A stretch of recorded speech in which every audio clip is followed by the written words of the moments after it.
Okay, thanks, guys. Just a programming note here. Secretary will travel to Kigali, Rwanda, on the 13th and 14th of October to join EPA Administrator Gina McCarthy and others in striving to achieve U.S. Climate and environmental goals at the upcoming meeting of the parties to the Montreal Protocol. The Montreal Protocol on substances that deplete the ozone layer is widely regarded to be one of the most successful environmental treaties ever, and was the first treaty to achieve universal ratification. This global agreement has put the stratospheric ozone layer on a path to recovery through measures to control production and consumption of ozone-depleting substances. The negotiations in Kigali will be an important opportunity to reach global agreement on an ambitious amendment to the protocol to phase down the production and consumption of hydrofluorocarbons, or HFCs. HFCs have become popular substitutes for ozone-depleting substances, but while they are far better for the ozone layer, they are also potent greenhouse gases, which means that they do contribute to climate change. An ambitious HFC amendment would build on the positive momentum of the Paris Agreement and could avoid up to a half a degree of Celsius warming by the end of this century. So the Secretary is very much looking forward to going to Kigali and to embarking on those negotiations. Matt. Thank you. Before we get into policy stuff, is it correct that you guys are putting out another batch of former Secretary Clinton's emails today? Yes, at 3:30 this afternoon, we expect to be able to post on our website another batch of emails. Now, these emails come from the materials provided by the FBI. Can you give us any more idea of what's coming? Yeah. So we'll be releasing approximately 75 documents totaling approximately 270 pages of emails reflecting work-related communications involving Secretary Clinton. This will be our first substantial release of materials that we received from the FBI. I think, as you guys know, we were ordered by the court to process 350 pages of material received from the FBI by today, the 7th of October, and we met that requirement. So to be clear, we're going to be releasing approximately 270 pages of the approximately 350 pages that we processed. Why is there a difference of 80? Because processing doesn't mean releasing. There were, in many cases, either actual duplicates of material that we already had posted from the 55,000, and then there were also, inside the batch that we got from the FBI, there were duplicate documents. No sense in posting two when one is exactly the same. So, and processing. Well, the only thing is that we're taking your word for that, right? Yes, you are. Okay. Do you have reason to suspect my word? I don't have any reason to suspect anything. I'm just saying, if the court ordered you to release 350 No, they didn't. pages. No, the order was to process, not to release. Okay. All To right. process, Sorry, to I work missed through 350, which we did. Okay. And of those 350, 270 will be released today. Okay. On to Syria and the Secretary's comments earlier this morning. One is, do you know what strike he was talking about in his comments overnight in a hospital? I think the Secretary is referring to actually to a strike that we saw happen yesterday on a field hospital in the Rif Damascus Governorate. I'm not exactly positive that that's what he was referring to, but I think he was referring to actually one that was Not one in Aleppo. I believe it was. My guess is, I'm guessing here, that he was a bit mistaken on location and referring to one. There was a field hospital in Rif Damascus Governorate. So I think he was referring to one yesterday. Definitely yesterday, though. Wasn't one from Wednesday. I think he was referring to one yesterday, and I know of another one on a hospital Monday. But I think that's what he was. Is there a way you guys can check? We did. I mean, believe me, I knew I was going to get asked this question. Yeah. And we looked at it, and But you don't I have think, certainty, though. I don't. Best information I got is that he was most likely referring to one yesterday in this government. But If we can just be if we can an honest nail that mistake. down with certainty what he was talking about. I will do the best I can, Okay. Matt. But again, knowing I was going to be asked this today, I did try to Right. do as much research as I could. I could Okay. not find one last night Then- in Aleppo. Besides that, Joe, as well. 20 and 100. I recognize that. I can't corroborate that. But look, if you know, let's take 10 steps back here. I mean, over the last 2 weeks, we think almost 400 people have been killed in Aleppo alone. So whether or not there was a strike last night in a hospital or Aleppo is kind of beside the point. The broader point that he was trying to make is that the Russians and the Syrian regime continue this onslaught on Aleppo. And just over the last 2 weeks alone, as I said, almost 400 people, best we can tell, have been killed. That doesn't even count the wounded. Can, then get, so if we could get clarity on that, that would be great. I will do But, what I can, second, Matt, but I I can't would also promise like, also seeking clarity on who exactly does the Secretary believe should do this investigation into possible war crimes? Because if it's the ICC, to which you're not a party, I mean, that has got to go through the Security Council. Syria is not a party, neither is Russia, and so it's got to go through the Security Council, and there's, you know, the chances of that happening, in other words, a Security Council referral, are less than slim and none. I think the Secretary was referring to his view that there should be, that these actions beg for an appropriate But investigation. by He whom? wasn't getting ahead of the process. He was simply referring to the fact that we know these acts are violations of international law and they should be so investigated, and appropriately so. He wasn't. That was the extent of his comment. That was the extent of the point he was trying to make. He wasn't trying to get ahead of the process. Was he just trying to make the point that these look like war crimes as opposed to formally calling for a war crimes investigation? And to that point, I mean, it's no secret that the U.S. has been working with Syrian groups and others to try and document some of these atrocities as potential war crimes for future accountability down the road. I think, again, you heard him say when he was up at the UN a couple of weeks ago, he talked about how the actions of the regime in particular were violations of international law. And, I mean, we're talking about bombing hospitals and bombing first responders and killing innocent civilians, not by accident, but on purpose. And so this isn't the first time he's talked about the fact that these are violations of international law. And, again, today he was simply making the point that because we believe they're violations, they should be appropriately investigated. I understand, but, I mean, it does seem... I've answered that question. I'm not... He wasn't trying to make a specific point about by whom. I understand that, but it does seem as if, you know, there is a violation of international law, and there's war crimes. And war crimes that is obviously a legal determination that comes with a lot more responsibility to, you know, hold those accountable. And I'm wondering where this building and where this administration is in terms of determining whether these are war crimes and trying to document them as such for some type of future accountability, regardless of who right now is investigating it. We certainly believe that that the violations we've seen, and the strikes and the attacks and the manner in which that they have been conducted, merit and deserve an evaluation, a review, an investigation, call it what you will, as potential war crimes. Now, you're right, that there's a very specific legal, technical definition. I'm not an expert on that, wouldn't pretend to be, that comes with making that determination.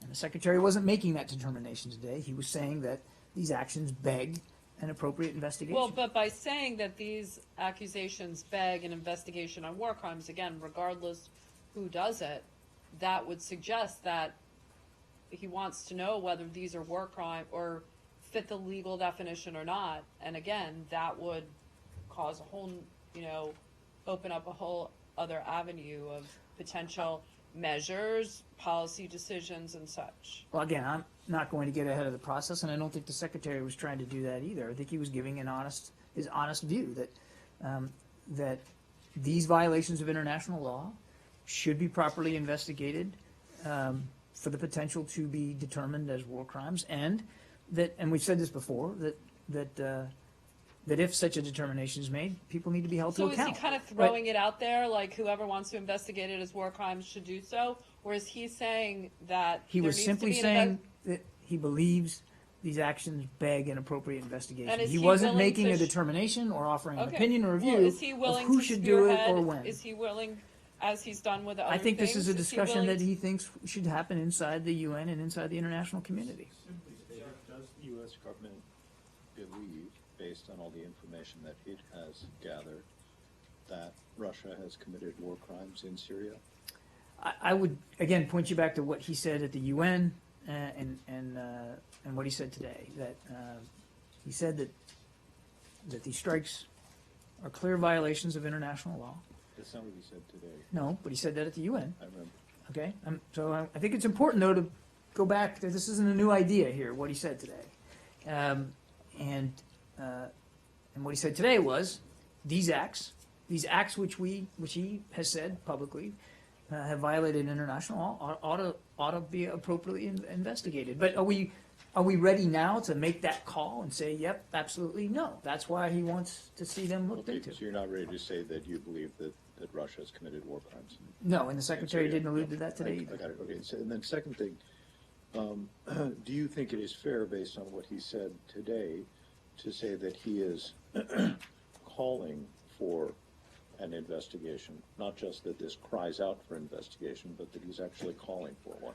Or Well, is that, I mean, or does it stop short of that? I don't, I don't know how helpful it is to parse the verbs. I would just point you back to what he said. Actually, it's very important. I would point you back to what he said himself, which that these are acts that beg for an appropriate investigation of war crimes. So if you're asking me, would he like to see them appropriately investigated, my answer is yes.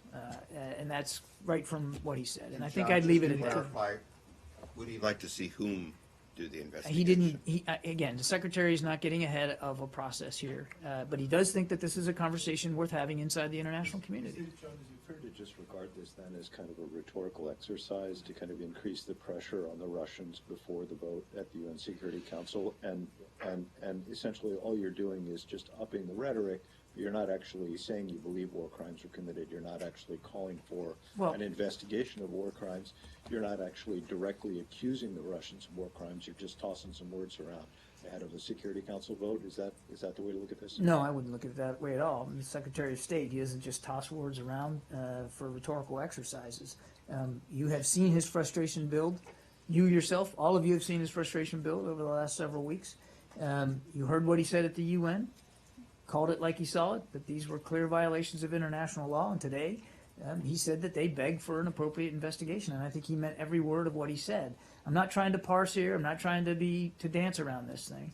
But the Secretary believes that what's happening is an abomination, is obviously violates international law. We're talking, again, let's remember, and let's remind people, we're talking about hospitals and homes and businesses So why and hasn't there innocent been men, an women, and investigation? children. So why hasn't there been an investigation thus far? I then? can't answer that question, at Why least, but isn't I the can tell US you that the calling for Secretary is one? interested in seeing that move forward. Are you ready to spearhead that kind of investigation? I'm not going to get ahead of specific process Well, here, then why, Elise. as Arshad said, isn't it, if he said it and he's not willing to move forward with that, he was just throwing out an idea, I don't understand what, I think, as I said to Arshad, he's interested in having a conversation inside the international is he gonna community start about having this. that conversation with his counterparts? I think you can safely assume that international leaders have already talked about the degree to which these violations are, in fact, violations of international law.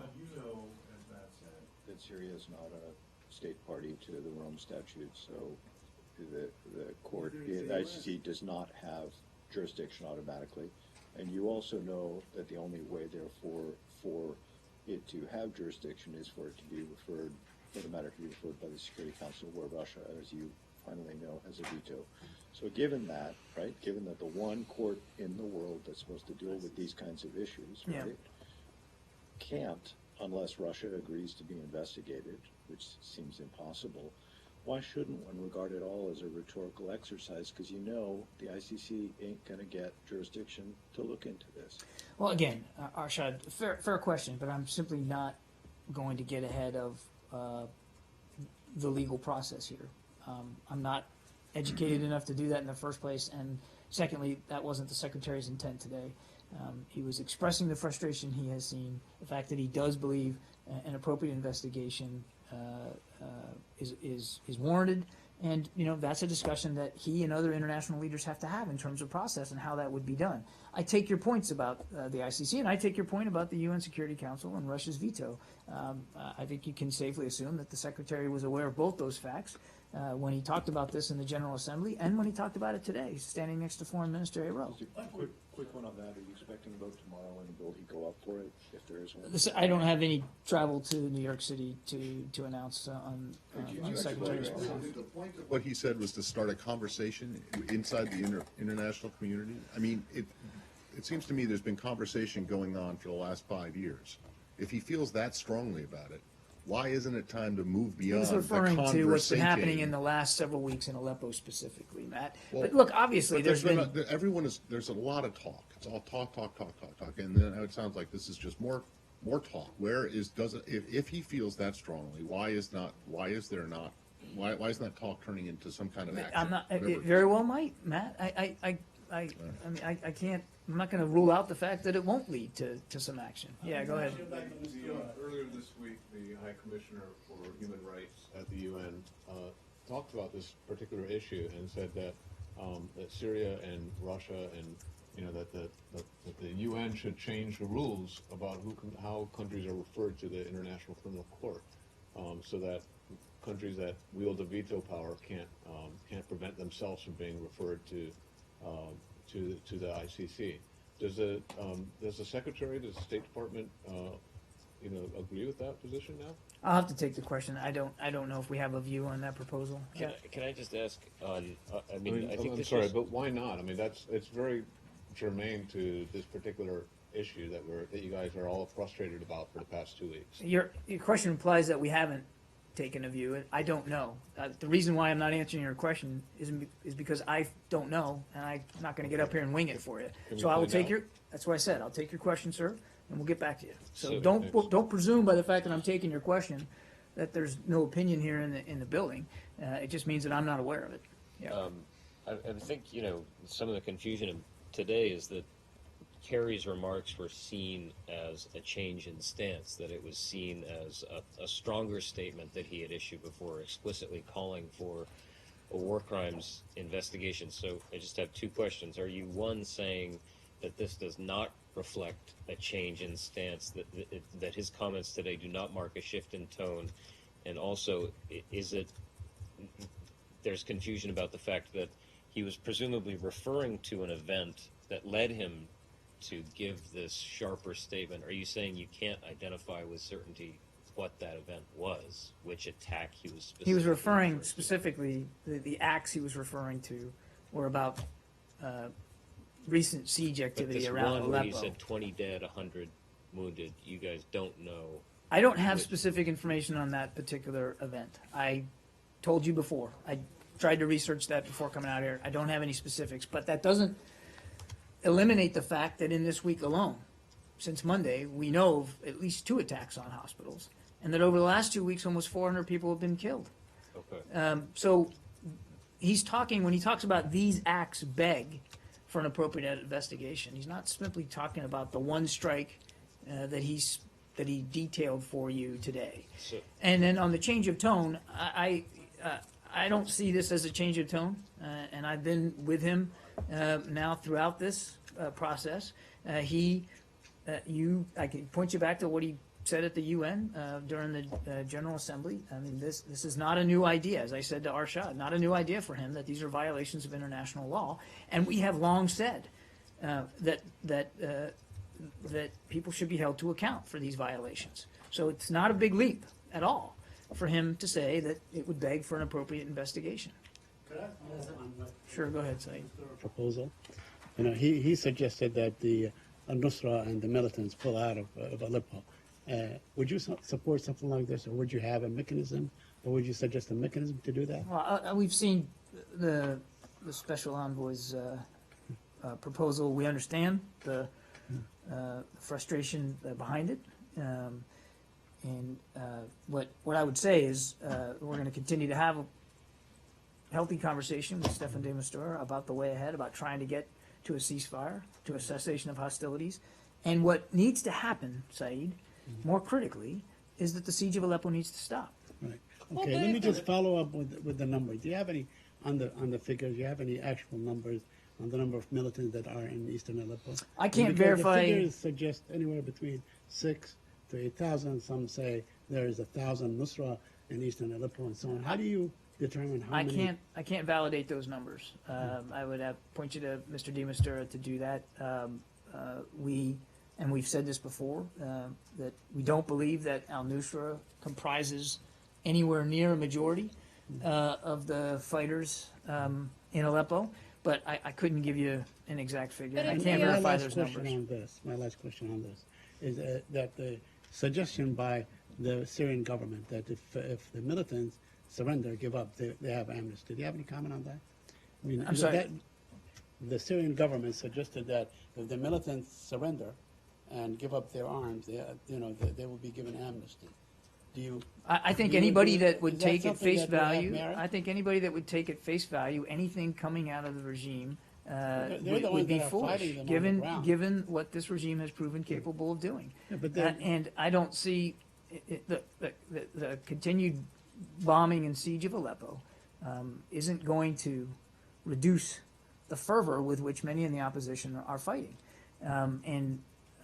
I think it would, we've seen time and time again, the Assad regime promising to do something and then failing to do it. So I don't know how anybody could take that as Wait, you a just credible said- offer. But wait a minute. You just said that the lifting of the siege of Aleppo would not stop the opposition from fighting with the fervor that which they're fighting? No, I said absent, Okay, I'm absent sorry. that. So, okay, so I think it's a long shot that Nusra's just gonna be like, sure, let me just get safe passage out of the city. But let's just hypothetically, if you could find a way to implement this proposal, that would in fact get the Russians to lift the siege. I don't know if it would or Syrians not. To lift the siege of Aleppo. Would you support safe passage of al-Nusra out of the city? Al-Nusra remains a party outside, But you want to separate them, so where are they supposed to go? outside the cessation of hostilities. No, I understand, but you can't on one hand say that you're going to ask them to separate, and on the other hand, not give them a chance to separate. I can't speak for the likelihood of What that. incentive do they have to I can't speak separate for the them? likelihood that proposal I would understand, but work, just- and I'm not going to speculate about But on that. a more What needs to fundamental- happen is I the siege of understand, Aleppo but needs to stop. This is a very fundamental question of your one responsibility under this agreement, supposed agreement that is you're trying to get back on track, that you would separate Nusra from the opposition. Now, if you separate them, where are these Nusra people supposed to go? If you could get rid of them, maybe you could stop the ceasefire, right? You could stop the bombing, right? Al-Nusra has remained obviously an obstacle to peace in Syria, and Okay, that they so- are outside the cessation of hostilities. We have long said, and we have talked to opposition groups, the ones that we influence, and we know that other countries who have influence other groups have talked to them about the need to separate. We've also said that the siege itself, the continued bombing and violence perpetrated by Assad and by Russia, is having exactly the opposite effect. It's actually encouraging more marbleization, if you will, by the continued violence. It's not certainly not encouraging opposition groups to separate. It's increasing, as I said. Yeah, but you're It's not- increasing I their under- fervor to fight. I I'm not going understand. to speculate about the likelihood of success or out of the proposal that Mr. DeMastura put forward. We understand the frustration with which he made it and did it. We all share that frustration. But how other? And I can't speculate about what ifs here. I understand. What we want to see is the siege stop. I understand you do, but again, you want to separate them. How do you propose that you do that? Where, if they're all in the city, what are they supposed to go to the right bank of the city and the other? I'm not an expert in the geography there. What I would tell you is we continue to have conversations with the opposition about the importance of not being co-located with al-Nusra. And that is a So conversation you're we leaving continue to this have with them. totally up to the opposition to separate themselves. This is ultimately, and I've said this, So at least these basically are you're saying decisions just they have get to out of the make. way so that we could bomb them. They and- have, these are decisions they have to make, and we've talked to them very honestly about that. You know, for instance, Idlib is a Nusra strong Idlib. Would there be allowed safe passage to Idlib, for instance? Saeed, I'm simply not. You're gonna not really giving get them a into lot of details. incentive to separate themselves, are you? I mean, It is the Russians and the Syrian, the regime, which is certainly not giving any incentive to separate. In fact, quite the opposite, by the continued bombing of civilian targets and of opposition elements. We talked about this before, when the cessation of hostilities was announced, and about how these opposition forces are supposed to separate from Nusra, but if they do so, they would be they'd be ceding territory basically to whoever attacks al-Nusra and takes that territory. So it seems like, I mean, not only is there not incentive for them to do it now, but it seems like there never was an incentive for them to do it.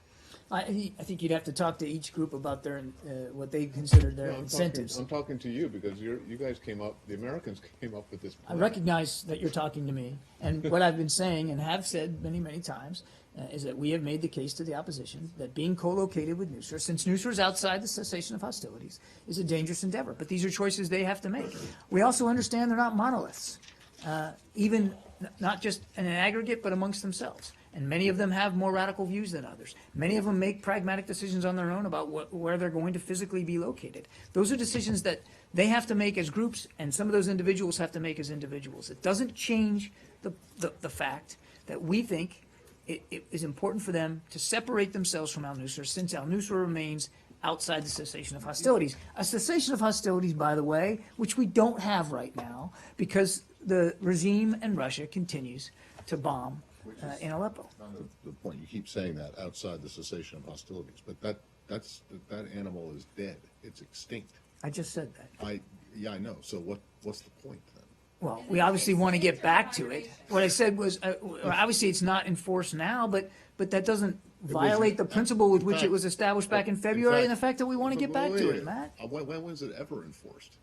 There were times, and you know there were times, especially in February, we had a significant reduction in the violence after it was first No. announced. That's people observing it. When was it enforced? When were violations of the cessation, when it existed, ever? When was anyone ever held to account? By enforced, I mean implemented. I recognize that there have been violations since it was first implemented.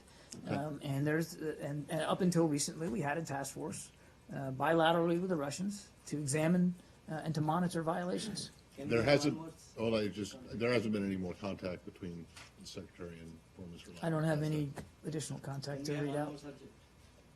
It's on Wednesday, the Consul General of India, along with the chair of Diwali Stamp and VP of USPS, they issued a historic Forever Diwali Stamp, which is a festival of lights. It's we always ask you the negative on negatives, so this is a Yes, you positive. do. So do you have anything to say on that? Actually, I do, thanks. We're Thank- pleased to note. You have something to say about the post office issuing a Forever Diwali stamp? I do. Okay. Wow. Are you writing down? Are you ready? Why did you start with that, Sean? Word for word. We're actually very pleased to note that the U.S. Postal Service commemorated the Hindu festival of Diwali with a Forever stamp. As you know, that stamp was unveiled at the Indian Consulate in New York on Wednesday. The Postal Service receives approximately 40,000 suggestions for stamp ideas annually from the public. 25 suggestions are selected by the committee for the Postmaster General's approval. And as millions around the world celebrate Diwali at the end of the month, we certainly wish them Anything to say the about best. Kashmir? Two nuclear-armed countries that have fought 3 wars There's going to be about, tensions rising. We've been talking about that all week, Got and anything to say about that today? well, we continue to want the two sides to work this out, to have dialogue, and But you, to work but you out the still issue. haven't confirmed that there was a surgical strike from India to Pakistan. I'd let Indian authorities speak to that. What we want to see is the tensions de-escalate. See, this is going to be very brief, I know. I'm gonna have to get down Yeah, here this is, soon. but there was a story this morning, I don't know if you saw it, an AP story about the importation or the sales, online sales of opioids called fentanyl, which is very dangerous and is responsible for all sorts of overdoses in the United States, all over North America, actually all over the world. I'm just wondering, in the story, it talks about U.S. efforts, as well as efforts of others, to crack down on this kind of thing and this kind of sale, this kind of commerce. And I'm just wondering if you can give any kind of an update as to where and how far you think you've gotten with the Chinese on this. I cannot, Matt, I'm gonna have to take that question. Okay. If there was a stamp for Lunar New Year, would you have something to say about that? I suppose if there was one, but Okay. I'm not aware of one. Yeah, taking the temperature again of U.S.-Russian relations, something harkening back to the Cold War era now, the Russians are saying that they're considering plans to restore military bases in Vietnam and Cuba in light of the improved relations between Vietnam and Cuba with the United States. How do you perceive these potential developments? I would say a couple of things on that. I mean, these are obviously overseas basing is those are sovereign decisions that two states need to work out. We have overseas bases, and there are obviously other nations around the world that also possess and hold overseas bases. It's not uncommon. I can't speak for the motivation that might be driving. If in fact they are, I've seen the press reporting, but if in fact they are pursuing that, those are decisions, the motivations that they need to speak to, not me. We have obviously good relations with Vietnam, and we're trying to now get into a position where we can have better relations with Cuba. I mean, the normalization process is only just getting started. There's a long way to go. But these are obviously decisions that states need to work out amongst themselves. There's no, I mean, depending on the purpose behind it, there's no great sense of angst here by one nation looking to explore the notion of overseas basing. It really goes to intent, and only they can speak to intent. There would be no great sense of angst about having a Russian base in Cuba again? I think, look, these are decisions that Russian leaders and Cuban leaders would need to work out. The fact is, we have overseas bases ourselves, and we're very comfortable with our overseas presence. And it's not uncommon for other nations to do that. So I think they would have to speak for the motivation here. On Vietnam, I think you may be ready for it. The Vietnamese government today declared a California-based group as terrorists. Have they raised this with the United States directly, or is this just something that they've said, or you do anything about this? I don't know. I'm gonna have to take that. I haven't seen that.